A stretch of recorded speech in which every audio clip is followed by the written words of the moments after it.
So, I've learned a few things recently. One of them, among those few things, being that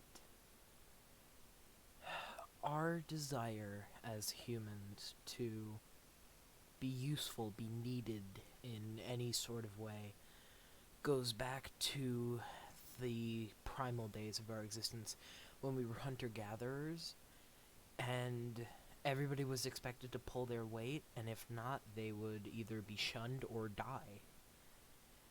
And even though we've evolved and we've basically conquered the entire planet, we still have this need to be useful because of evolution.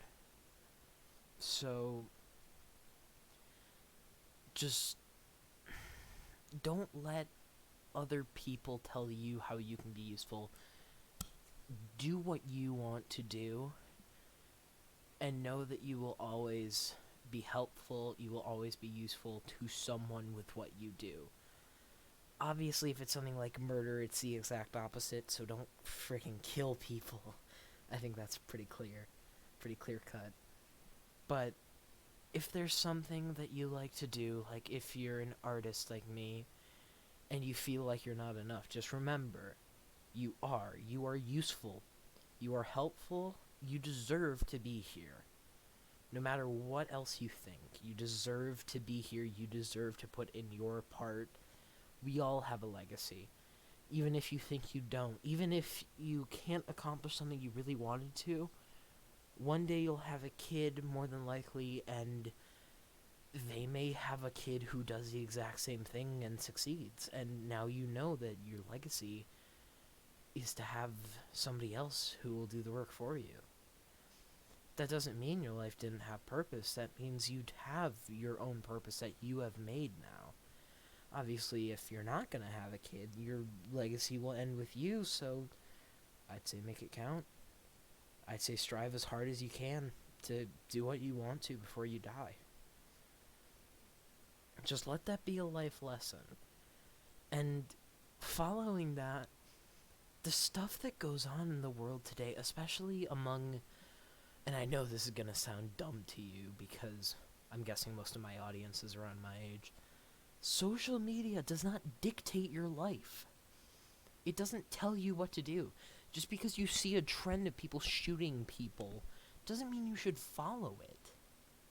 Because you're gonna regret it no matter what. And then you're leaving the legacy that you were one of the people who shot someone, even if it's with a frozen Orby as compared to a plastic pellet. That is still assault. That is premeditated assault. And now your legacy is that you have done these things, and that's just not good for you or anyone around you. You don't want that kind of legacy, do you? If so, you should be arrested immediately. And I really hope you're not somebody who watches this video. Because if you are, you either better stop, or you better turn yourself in. That is a horrific thing to do to someone. Okay? Sorry for the serious video. It's just, I despise modern day people because of how bad we are as human beings. Obviously, people before us were bad, but those were simpler times with simpler minded people. The more complex our minds have gotten, the dumber we've gotten. I know it seems just completely reversed. It feels like it should be we get smarter with the more complex our brains get, but that's not true. So just please strive to be the best you. Strive to put out a legacy that you actually want to have. Because otherwise, you're just a bad person who's gonna leave a legacy of badness, and nobody wants that. You want to be useful, you want to be helpful? Be useful and helpful by being a good person to yourself and those around you. And your legacy will be that, and not the bad things you've done. Okay? This is Shaed, signing off. Just listen to what I said, and heed my warning.